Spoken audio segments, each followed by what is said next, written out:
Did I just see what I thought I just saw in this episode?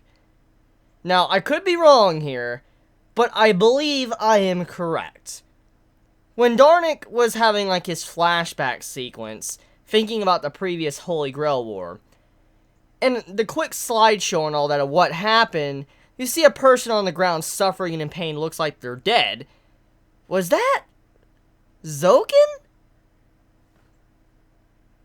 If that is Zokin, I'm just gonna say right now, that was incredible fan service for the fans of the series, but also, that makes this probably the best route of Fate.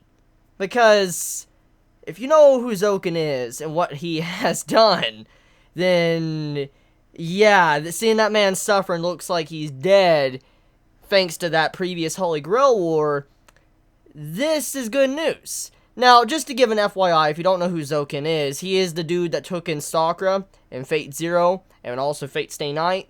Just to give an FYI, he was that old man. You know, the old man of Fate Zero and all that? That had the son, that had the Berserker. So, basically, Zokin, it looks like he died.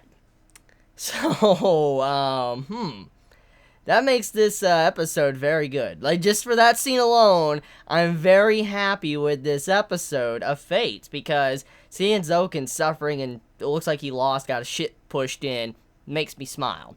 So anyway, so that being said, this episode, the first thing I want to talk about is Frankenstein, or Berserker. Her entire segment throughout this episode, or mainly the details of her backstory. That scene might throw everyone off. If you're not used to classic movie style writing or how the actual movies were filmed, then you might not have gotten what that scene was trying to do. And I just want to give props to the animators working on that scene, because many might have looked at that scene like, oh, this looks like a shit scene, there's no voice acting or whatever, or the way it was done, it just looked very old or stupid, but in reality, that was a massive nod to the old films, like Frankenstein films and stuff, or just how old films were done in general, when that was done. When you see how, like, Frankenstein was replying, and there was just no audio, and you just see the words pop up, and you just see the different words, all that, just covering the screen, that was a reference to how movies were done in the past. And I was really surprised with how that scene was done. That was a very different way to take a scene, especially give a little bit more clarity to, you know, Fran's actual backstory. I mean, she has a very famous story. Frankenstein's story is very, very, very, very famous. A very famous legend and story in terms of just all over the place, and like when it comes to games, when it comes to just movies, television shows, Frankenstein is well known.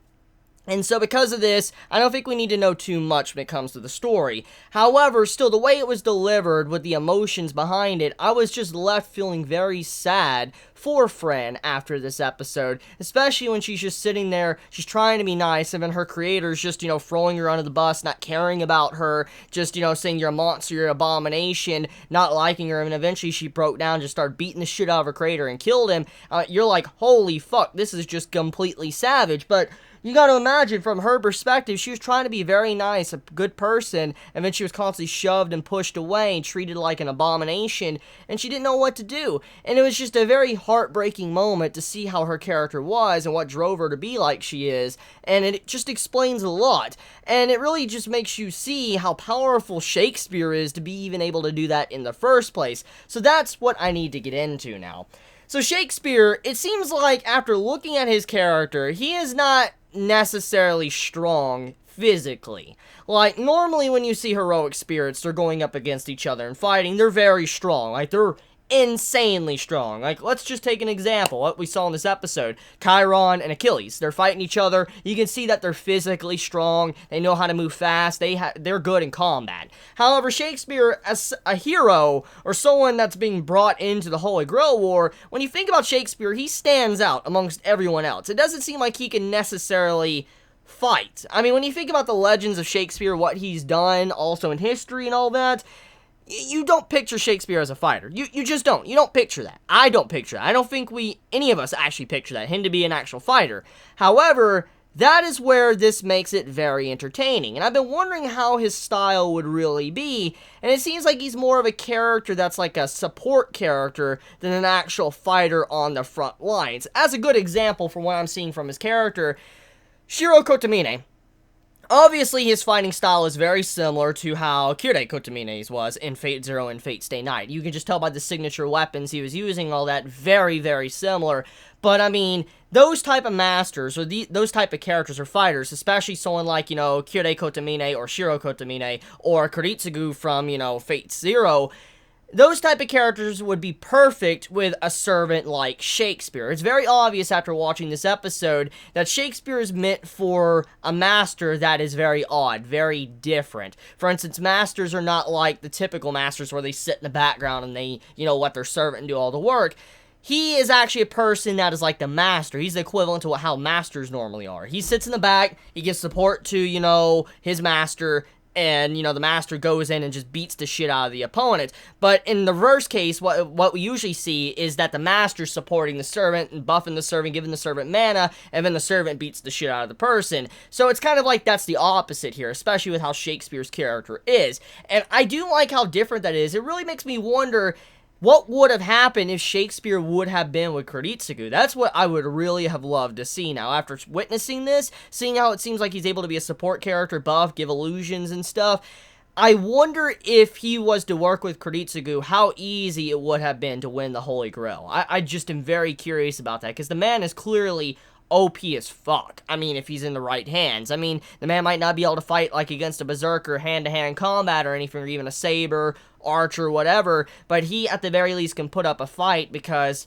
of the way he actually talks and all that, his support classes. So, very, very hyped up about that. I liked his character and how it was shown to be able to just mess with Fran like that, make her see her past, and just mentally mindfuck her like it was nothing. That was just an incredible scene. It was an incredible scene, but it also showed how powerful he is in the right hands, and depending on the situation, this man could be insane.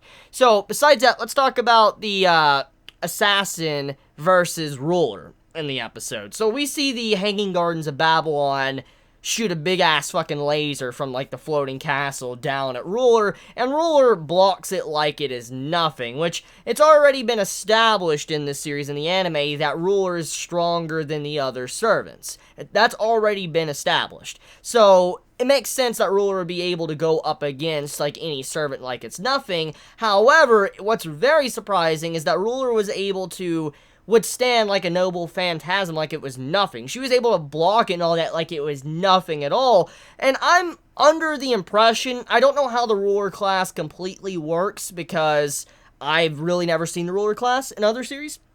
But I'm under the impression that the ruler class has high magical resistance similar to Saber, or just high resistance in general in all classes, because since she's the ruler class, and she's supposed to be someone that's on the outside of the Holy Grail War and watches both sides, I'm assuming she has enough resistance and all that to absorb both sides if anyone tried to attack her, like physical damage or magical damage. She just has high resistance all across the board, and maybe that's why she was able to face tank an ability like that, which is still very impressive, but I'm assuming that's probably what her stats are, because all the servants have their stats, like Lancers, they have the shittiest luck, and then you have Sabers, they have high magical resistance.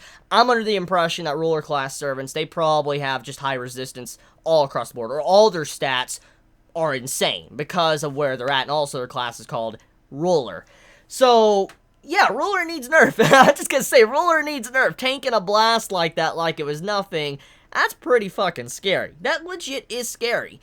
Next thing to talk about, let's talk about the assassin using magic. So, it is revealed that Simi, or however you pronounce her name, she is able to actually use magic, and she has magic of the gods. The Age of Gods. So, since she is a part of the Age of Babylon, it would make sense that she would have some very strong magic. Anyone that we've seen from Babylon, for instance, Gilgamesh, they've been insanely OP. So, her having, like, magic that's, like, God level makes complete sense, honestly. But just, it's still surprising to see, like, an assassin use magic to the extent of her. I couldn't imagine if she was a caster class servant how powerful her magic would be, because she's in the assassin class.